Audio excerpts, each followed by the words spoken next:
How's everybody doing today? My name's Tara, this is Sheldon, and you're watching day 9. I got it right this time. You got it right this time. Day 9 of Horrorween. I got that right too. We're doing fine. We just watched, and I mean just watched, Dude Bro Party Massacre 3. The reason I chose this, okay, I've heard of this movie a lot. I never watched it. I don't know why. It's been recommended to me because I like bad movies. Not to say, there's bad movies and then there's bad movies, okay? But people keep recommending this and I never watched it. And he hasn't either. He hasn't really heard of it. No. Because I'm more into the underground movies than he is. The reason why I decided to watch it finally, and actually we booted off one of the films on our list to watch this movie, was because this morning or yesterday, whenever the last kill count on Dead Meat came out, I'm sure everybody knows what Dead Meat is. It's a channel that do kill counts with James A. Janice. Well, Zoran was on it this time, and he done this movie. And when I watched that, I was like, it's time. And we were looking for a movie, because the movie we were supposed to do today didn't pan out. It actually looked like it was a little bit boring. So, I was like, let's find something on Tubi, and what should come up? But Dude Bro Party Massacre 3. And I was not disappointed. This was made by 5 Second Films, and from what I can tell, this was a YouTube channel where they actually made 5 second films. Films in 5 seconds. Oh, okay, I got yes. So that's from what I gathered. And it's it's the third one, technically. Because it's the third massacre. Mm-hmm. But it's the first movie. Yes. Dude Bro Party Massacre 1 and 2 do not exist at all in the world. We recap the first two at the beginning of the movie, and then we just kind of jump into this one, and there's not much I can say without literally going through it beat by beat to tell you what everything was, and you kind of don't want that. You kind of don't want to know what's exactly going to happen. And honestly, I just finished watching this movie, and I still don't know exactly what happened. There's almost like no plot line. There's a plot, but it's loose. Yeah. Okay? Basically, we have twins, Brent and Brock. And Brock is a member of this fraternity, where the dudes bros are all to, which I can't remember the name of. And has survived the first two Dude Bro Party Massacres. But gets killed at the beginning of the third one. Introduce twin brother Brent, who pledges the fraternity to try and figure out who killed his brother. Then they're stalked by the killer, and they're all killed off one by one. That's the basic plot.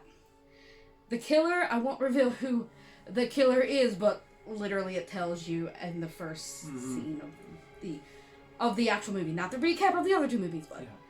So we have Motherface, who in Dude Bro Party Massacre 1 was the house mother. Mm-hmm. In the second one, it was her daughter. Yes. And in this one, it's her daughter's twin sister, so it's her other daughter. Easy. It's so easy, but yet there's a virgin sacrifice plotline in this that makes... There is, and it's really funny, actually. Patton Oswalt's in this for reasons. Larry King's in this for even more reasons. Or less reasons. Whatever way you want to put that. What's his name? Francis... Oh god, I forget his name now. Oh. But he's literally in it for like 10 seconds, and it's the therapist from Bones, who I adore. Dr. Sweets, Lance Sweets, is in this for like a cameo. One of the guys is from The Room. I don't know if you... No, I don't think. I haven't subjected you to things like The Room yet. But you've seen... Oh, hi, Mark. That guy? Yeah. Yeah. Well, Mark is in this. So, what did you think of it? Of this racks of stupidity that we just watched? I didn't find it too bad. I'm sorry. No, it was really dumb, but it's meant to be dumb. Mm-hmm. And we enjoyed the fuck out of it. Well, I enjoyed the fuck out of And it. the way it was filmed like it was filmed off of VHS. Well, what it was, it's lost media. Yeah. This movie's not supposed to exist, except some kid taped it off the TV back in the 80s. And that's why we get to watch it now. So, you get the commercials and everything, these really badly made commercials with the pizza goblin. Yeah. Which I don't know if is any relation to the cheddar goblin from Mandy. Do you remember watching Mandy? Vaguely. Yeah, that's another acid trip on its own thing. This is less of an acid trip and more of a drunken night out. But what I do have to say, no, I know it doesn't seem like I'm very excited about this movie, but I really enjoyed this. But you need to have a special taste in movies to enjoy it. I have that taste. Do you have that taste? I have that taste. Did you enjoy this one? Yes. Yeah. You have to have a special type of taste to enjoy this. You have to be able to turn your brain off. Nothing makes sense. It's not supposed to make sense. This is a scary movie, but taken to another level. Just turned up. Just turn way up there. The gore is fun. It's not the best gore you'll ever see, but it's, at the same time, the best gore you'll ever see. Because it's so much fun. It's so over the top. The kills are creative and stupid as hell. Yeah, I really enjoyed this one. I did. I'm glad that we changed out for the one that seemed like it was going to be pretty boring and put this one in there. It doesn't have anything to do with Halloween. And I've tried to make everything except new releases have to do with Halloween, but this one didn't. But I just had to see it. I finally had to pull the Band-Aid off and see it, and I'm really, really glad I did. Me too. And I'm sure everybody in the horror community that is anywhere centered around me has probably seen this movie, except me. I am so late to the game. There we go. That would be an entry for Full Moon back a couple months ago. What movie did you not watch? But you wish you never slept on or something was one of his things. This will be one. This is one I slept on that I'm really glad I finally watched.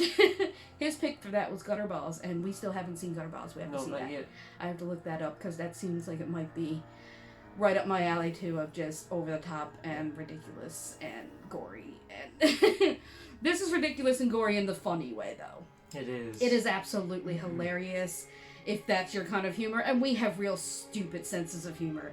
So this was just tickled us perfectly. So there's not much more to say. Without going through it all and telling you, oh, there goes my dog with the taking away the tripod again. There's not a whole lot to say. Watch it if you haven't seen it. If you have a high tolerance for really gross stuff, I will agree. It's gross. This is trauma levels. That's the best way I can describe it. Yeah. It's like a trauma movie. It is. It's not like something is... that's what it feels like. Yeah. It's not like it's extreme as something like Nukem High or something, or like Return to Nukem High, but it has a trauma feel to it. It's not to be taken seriously in any shape, way, or form. You just turn your brain off and just enjoy this ride of like, what the hell is going on? Nothing makes sense. Do not try to think. Don't try to think. No. There's no brain in this movie. Actually, Buddy kind of drinks his own brain at one point. Yeah. Find it for yourself. Yeah. I kind of like Motherface, too. She comes in with the puns every time. Oh, she do. She's like a Freddy Krueger type situation, but the movie I keep referencing when I think about the slasher making little quips like that is Knucklebones. Knucklebones. We love Knucklebones. I've seen Knucklebones so many times. And Knucklebones also makes these stupid remarks every time. Because it's not as smart as some of the Freddy's little quips. Because his is like more sarcastic and smart. These are just stupid dad jokes half the time. And it's great. It is. Well, I'm going to stop talking about Dude Bro Party Massacre 3. Go watch it if you haven't seen it. I'm sure everybody already has. And we'll see you tomorrow for 2 in a row of anthology movies. Because that's just where they happen to land. We're going to be doing All Hallows Eve 3, but not... It's called 3. 3. All Hallows Eve. All Hallows Eve, but it was released under another name that was called Visions of something. Something. I will know tomorrow when I go to do it. We'll be doing that one first because we've done the first two Hallows Eve. This has nothing to do with the first two. No. This has nothing to do with Damien Leone at all. This is its own thing. I don't know how it became this entity that it is, but it's an entity. I'll give it that. Mm-hmm. And after that, we'll be doing Volumes of Blood. Which was a lot more fun than I thought it was going to be. It looked good, and it was good. Absolutely. But it was a lot more funny than I thought it was going to be. We'll get there. So, yeah. We will see you tomorrow for three All Hallows Eve. Yes. Yes. Yes, yes. Bye. Bye.